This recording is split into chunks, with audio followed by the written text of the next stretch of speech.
Saidam children. So, 8th class, we have completed some lessons through the voice messages and recorded messages, previous classes. Okay, so last we ended the classes about the lesson of 4th lesson count. पिछली बार हमने voice messages के द्वारा आपको part बताए थे. सभी लोग, कुछ लोग फॉलो हुए और कुछ लोग नहीं हुए हैं. ओके, सो 4th लेसन तक हम कंप्लीट किए हैं. उसके बारे में तो ज़्यादातर सुने या ना सुने इसके बारे में नहीं मालूम हुआ ना, तो इसलिए आज मैं 4th लेसन को फिर रिपीट करना चाहती हूँ. Okay, so shall we move on that lesson. So सभी लोग कक्षा सुनने से पहले आप अपने किताब, पेंसिल सभी कुछ साथ में लेकर बैठेगा, क्योंकि आपको मालूम है ना, तो हिंदी के क्लास में स्कूल में कैसे बैठते थे उसी तरह घर में भी वीडियो देखते समय इसी तरह साथ में सभी चीज़ें रख कर बैठेगा. ओके, सो आपका जो क्वेश्चन एंड आंसर्स वगैरह नोटबुक है, मैं बताई आपको प्रीवियस नोटबुक लेकर थोड़ा बहुत देख लीजिए स्कूल ओपन होने के बाद. फिर बाद में सभी प्रश्नोत्तरों को लिखवाने की कोशिश करेंगे. और आपको मालूम है 2 किताबें लेना चाहिए हिंदी के लिए, वाइट नोटबुक्स, लॉन्ग नोटबुक्स 2 चाहिए. एक है क्लास बुक और दूसरा है formative book. Okay, right now next.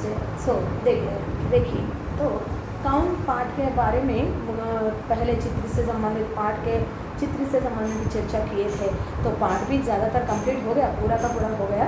मगर एक बार मैं आपको फिर दोहरा रही हूँ, आपकी जो बुद्धि है उसको फिर रिकवर कर रही हूँ. ओके, सो देखिए और ध्यान से सुनिए, कीप योर टेक्स्ट बुक. और जहाँ पर मैं पढ़ती जा रही हूँ कृपया आप अपने उंगली और पेंसिल को लेकर साथ में बैठकर जहाँ मैं पढ़ती हूँ वहाँ पर अपने उंगली को घुमाइएगा. Okay, right. सो देखिए, अगर न होता चांद रात में हमको दिशा दिखाता कौन. अगर न होता चांद रात में हमको दिशा दिखाता कौन.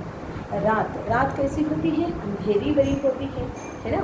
सो रात के समय में हमें दिशा का अर्थ है वे, मार्ग, दिशा, दिक्कू. ओके, सो राह भी कह सकते हैं. ओके, दिशा का अर्थ है राह. ओके, सो दिशा कौन दिखाते हैं. सो चंद्रमा की जो चांदनी होती है, सो उसकी प्रकाश में हमको रात में सभी प्रकार के दिशाएं दिखते हैं, है ना. जहाँ पर क्या है क्या नहीं है ये सभी कौन दिखाता है हमें रात को, चांद. आपको डाउट आ सकती है कि मैडम अब तो स्ट्रीट लाइट है, सब कुछ दिखाई देती है.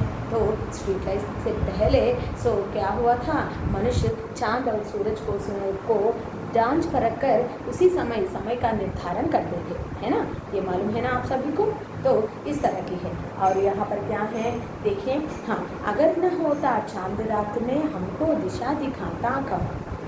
सोचिए एक बार, अगर रात में चांद नहीं आया तो क्या होता कि क्या हमें रात में दिशा दिखाती. रात में क्या हम या कहाँ पर है कहाँ नहीं है ये हमें पता चलता नहीं, है ना. तो इसलिए चांद के बिना हमें रात में दिशा नहीं दिखती है कि नहीं. और देखिए, अगर न होता सूरज दिन को सोने सा चमकाता कौन. अगर न होता सूरज दिन को सोने सा चमकाता कब. सोना का अर्थ है यहाँ पर गोल्ड, है ना. गोल्ड कैसे चमकती है, बहुत ग्लूमिंग होती है गोल्ड, है ना. तो इसी तरह जिस तरह हमारे लिए सुबह कैसा सुबह हुआ है, रात हुआ है, किससे मालूम होती है, चांद और सूरज के निकलने से दिशा मालूम होती है और दिन रात का हमें पता चलती है ना. सूरज और चांद से ही हमें दिन रात का पता चलती है. अगर ये दोनों ना हो तो हमें रात क्या है दिन क्या है कैसे पता चलता. सोचिए एक बार इस विषय में, है ना. और दिन कैसी होती है, हम कहते हैं अरे दिन में तो बहुत उजाला होता है. सोने सा चमकाता कौन, चमकना, ग्लूमिंग. ओके, और कैसी होती है, प्रकाशमय होती है सुबह. और रात कैसे होती है, अंधेरीमय होती है ना. पूरे दिन को इसी तरह प्रकाशवान करने का श्रेय किसको जाती है, सूरज को जाती है. और रात में सभी लोगों को दिन की जैसी भांति हो और अच्छी तरह से सब कुछ दिखाई पड़े, सो इस तरह का मामला लेने के लिए, इस तरह सो हमें सब कुछ दिखाने के लिए कौन प्रयास कर, किसका हम उपयोग कर रहे हैं, कौन हमें साथ देता है, चांद हमारा साथ देता है। तो हम कह सकते हैं कि चांद सूरज से बिना दिन रात का पता नहीं चलता, है ना। मानव जीवन यापन नहीं कर सकते बिना दिन रात के। हम क्या कर सकते हैं, कुछ यापन, अरे ये तो काम सुबह करना है, रात में करना है, शाम में करना है, ये सब कहाँ से मिलती हैं, सूरज और चांद की। सो चांद से ही हमें मालूम हो जाती है। Okay, so next turn to next stanza here. अगर न होती निर्मल नदियाँ जग की प्यास बुझाता कौन। अगर न होती निर्मल नदियाँ, निर्मल जिसमें मलिनता ना हो, नदियाँ हमेशा स्वच्छ रहते हैं। और हमारे भारत देश में सभी हिंदुओं को नदियाँ पवित्र हैं। निर्मल मतलब क्या है, सो मल रहित, कूड़ा करकच ना हो, स्वच्छता पूर्वक। सो स्वच्छ पानी सो कहाँ पर बहती है, नदियों में बहती है। तो यहाँ पर क्या नहीं कह रहा है, क्या कह रहा है, देखिए। सो अगर ना होता निर्मल नदियाँ जग की प्यास बुझाता कौन। नदियाँ नहीं हो तो जग का अर्थ क्या है, दुनिया, वर्ल्ड, प्रपंचम, है ना। सो दुनिया का प्यास का अर्थ है थर्स्टी। अगर हमें प्यास लगे तो हम क्या करते हैं, पानी पीते हैं, घर के आवश्यक कामों के लिए भी पानी का इस्तेमाल करते हैं। तो ये सभी पानी कहाँ से हमें मिलती है, नदियों से मिलती है। और नदियों का पानी कैसे रहती है, निर्मल रहती है, माने स्वच्छ रहता है ना। सो बिना नदियों के हमारे लिए पानी का उपयोग नहीं, तो पानी की सुविधाएं हम तक नहीं हो सकती, है ना। और अगर न होते पर्वत मीठे झरने भला बहाता कौन। अगर न होते पर्वत मीठे झरने भला बहाता कौन। पर्वत का अर्थ क्या है, माउंटेन्स। सो जितने भी नदियाँ हैं और वाटरफॉल से वह कहाँ पर होते हैं, पर्वतों के बीच से ही निकलते हैं। तो इस तरह पर्वत क्या कह रहे हैं, सो क्या कर रहे हैं पर्वत, माने देश के लिए सुरक्षा कवच जैसे हैं। और क्या है, सो देश को सुंदर और सभी लोगों को आकर्षित करने के लिए, सुचारू रूप से सुंदर दिखाने के लिए पर्वत क्या करते हैं, अपने में से जलधारा को निकाल देते हैं। जलधारा को जन्म लिया जाता है, कहाँ पर, पर्वतों से ही, है ना। तो पर्वत नहीं होते तो मीठे का अर्थ क्या है, स्वीट नहीं, यहाँ पर दिखने में सुंदर और खूबसूरती दिखने वाले झरने का अर्थ क्या है, वाटरफॉल्स कहाँ से भी निकलते हैं, ऊंचे पर्वतों से ही। पानी के धाराएँ कैसे होते हैं, झरने के जैसे, झरने के भांति नीचे गिर आते हैं, है ना। इस तरह बिना पर्वतों के और बिना नदियों के नदियों का भी दुनिया का गुजारा हम कल्पना नहीं कर सकते हैं, है ना। तो ये कह रहा है दूसरे स्टैंजा पर। और नेक्स्ट तीसरा स्टैंजा है, देखिए। अगर न होते पेड़ भला फिर हरियाली फैलाता कौन। देखिए भाई, ये तो सच्ची विषय है। यहाँ पर क्या बताया गया है, जहाँ पर भी देखो, धरती पर अगर मनुष्य जीवन यापन कर रहा है तो उसके लिए खाना चाहिए, पानी चाहिए, और रहने के लिए घर या मकान होना आवश्यक है। तो पानी तो हमें नदियों से मिलती है ना। खाना कहाँ से मिलती है, कि जिस तरह पेड़ पौधों से हमें खाने की सामग्री और घर की आवश्यक सारी चीज़ें भी कहाँ से मिलती हैं, पेड़ों से ही मिलती हैं, है ना। और ये पेड़ क्या करते हैं, हमारे लिए स्वच्छ हवा देते हैं और हमारे आसपास की जगह को हर जगह में हरियाली फैलाते हैं, हरितम फैलाते हैं। ओके, हरियाली का अर्थ है ग्रीनरी कहाँ से होती है, कि पेड़ पौधों से ही हमें ग्रीनरी मिलती है ना अम्मा। और क्या है, देखिए, अगर ना होते फूल बताओ खिल कर मुस्काना कब। खिले हुए फूल को आप देखें कभी, कैसे होती है वो फूल, हमें देखकर मुस्कुराए हुए दिखाई देती है कि नहीं अम्मा। तो जहाँ पर भी देखिए, और जितने भी आप बाधा में रहे तो खिले हुए फूल को देखिए तो पूरी बाधा दूर हो जाएगी और हमारे चेहरे पर भी अच्छा सा मुस्कान आ जाती है ना। छोटी सी और अच्छी सी मुस्कान आ जाती है और हमारी बाधाएं, हमारी संकट दूर हो जाती है।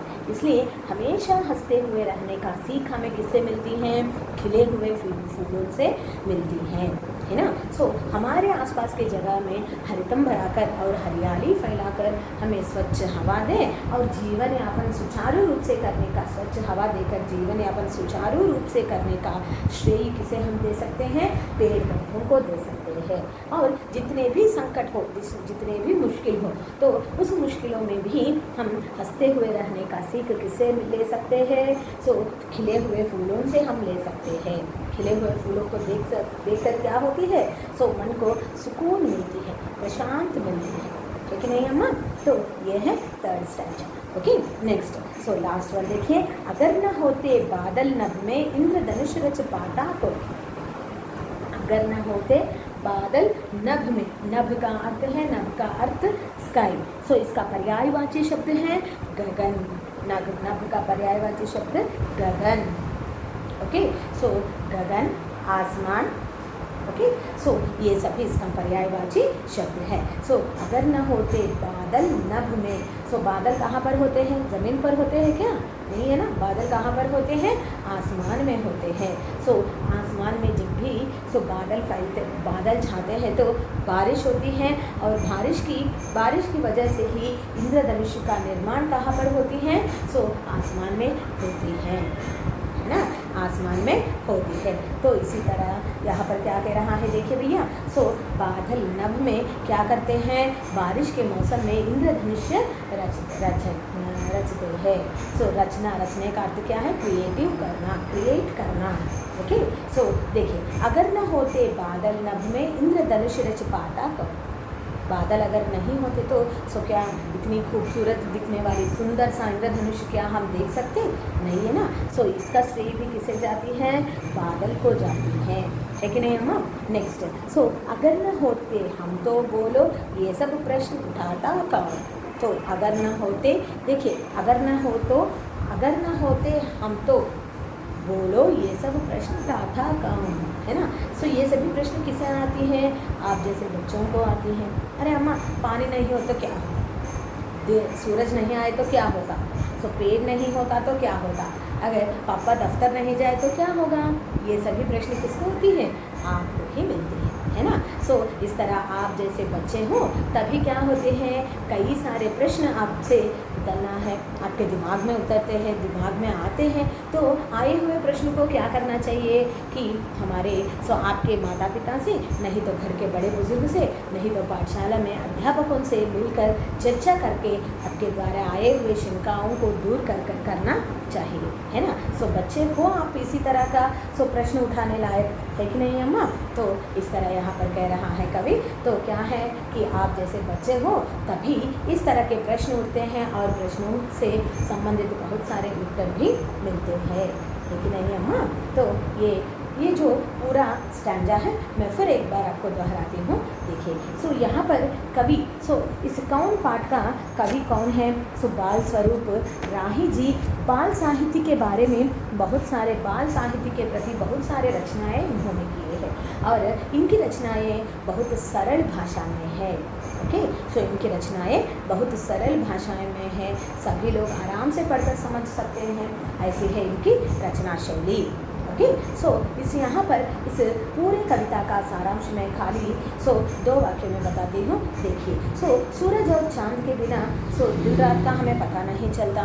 पेड़ पौधों के बिना हम अपना हरियाली नहीं मिलती है और स्वच्छ हवा नहीं मिलता है कि नहीं। और इतना ही नहीं, पूरी दुनिया का प्यास कौन बुझाता है? निर्मल नदियों से दुनिया का प्यास बुझाया जाता है। और प्रकृति को सुंदरमय दिखाने के लिए पर्वतों से, ऊंचे पर्वतों से ऊंची ओर से क्या निकलते हैं? झरने निकलते हैं और वे दिखने में सुंदर दिखते हैं। और ये पर्वत हमारे देश की रक्षक कवच है, रक्षक कवच जैसे है। और इतना ही नहीं, हम जितने भी मुश्किलें हमारे जीवन में आए, उस मुश्किलों को देखकर, उस मुश्किलों को सामना हंसते हुए करने का सीख, हंसते हुए मुश्किलों का सामना करने का सीख तो किससे मिलती है? फूलों से हमें मिलती है। तो अगर आसमान में बादल नहीं हो तो इंद्रधनुष की रचना हम नहीं कर सकते। बिना बादल के और बिना गगन के इसी तरह जीवन यापन नहीं हो सकता। किस प्रकार का भी जीवन यापन नहीं कर सकते हैं, है ना। आप जैसे बच्चे ना हो तो इस तरह का प्रश्न उठाने वाला कोई भी नहीं रहता। ओके, सो ये है इस कविता का सारांश। मैं एक बार इसको तेलुगु में दोहराती हूँ, आप ध्यान से सुनिएगा। ఓకే, సో ఇక్కడ కవి బాలస్వరూప్ రాహి గారు బాల సాహిత్యాల గురించి అంటే పిల్లలకు సంబంధించి సులువైన భాషలో చక్కగా అర్థమయ్యేటువంటి సాహిత్యాన్ని రచించడంలో ఈయన చాలా గొప్ప వ్యక్తి. ఓకే, సో ఈయన ద్వారా రచించినటువంటి కౌన్ పాఠం యొక్క సారాంశం ఏంటి అంటే, మీలాంటి పిల్లలకు చాలా డౌట్లు వస్తుంటాయి అవునా. సో చెట్టు ఎలా వచ్చింది, చెట్టు ముందా విత్తనం ముందా, కోడి ముందా గుడ్డు ముందా అని అడుగుతుంటారు కదా తమాషాగా. సో ఇలాంటివన్నీ మీకే వస్తాయి ప్రశ్నలు అవునా.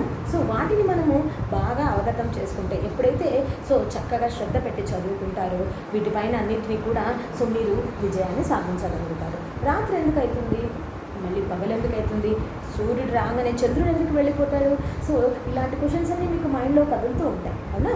సో ఇందులో భాగంగానే ఇక్కడ ఏమని చెప్తున్నారు, సూర్యుడు ఉదయాన్ని ఎంతో సుందరంగా ప్రకాశవంతం చేస్తాడు. చంద్రుడు రాత్రిపూట మనుషులు ఇబ్బంది పడకుండా రాత్రిని ఎంతో వెలుగులతో నింపుతాడు. కాబట్టి సూర్యుడు చంద్రుడు లేకపోతే మనిషి యొక్క జీవితం నిరుపయోగము, వ్యర్థము, జీవించలేదు. ఉదయం ఏదో రాత్రి ఏదో కూడా తెలియదు అవునా. ఇంతేకాకుండా ఏం చెప్తున్నారు, ఎన్నో నిర్మల నదుల నీటి వల్ల మంచి నదుల వల్ల ప్రపంచం అంతటి కూడా తన శ్వాసని, తన దాహార్తిని, ప్రపంచ దాహార్తిని తీర్చేవి నిర్మలమైనటువంటి నదులు అవునా. ఈ నదులు లేకపోతే ఎవరికి కూడా ఎలాంటి పనులకు కానీ ఎలాంటి సౌకర్యాలకు కానీ నీళ్ళు అందక ఎంతో ఇబ్బందులు పడతారు అవునా. నెక్స్ట్ ఇంకేమని చెప్తున్నారు, పెద్ద పెద్ద పర్వత